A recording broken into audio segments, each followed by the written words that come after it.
Ahoj!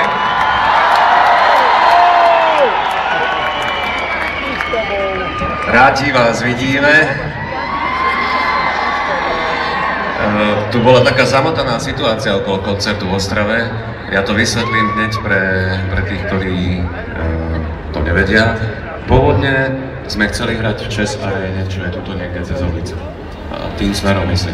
Tu ale nám povedali pred pol rokom, že rekonštruujú a že ten termín nebude voľný.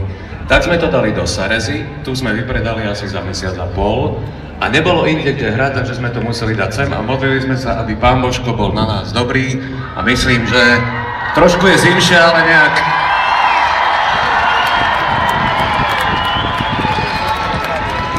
Počítali sme s tým, že keď vás porazíme v hokeji, takže veľa ľudí vráti lístky, ale to sa nestalo.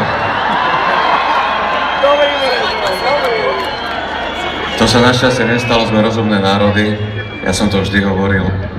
Ono je to aj tak, nám to samozrejme lichotí, že sme vás porazili, my sme radi.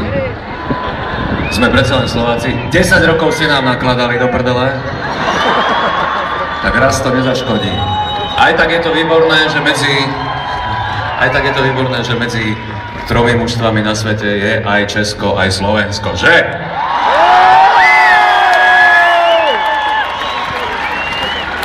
A tí Rusi nech si to zožerú, hlavne, že sú od 89.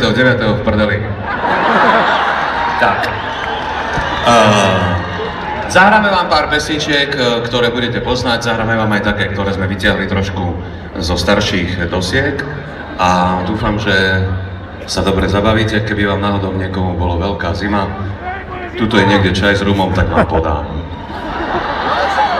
Teda myslím skôr, že je to rum s čajom. Tak poďme, príjemnú zábavu.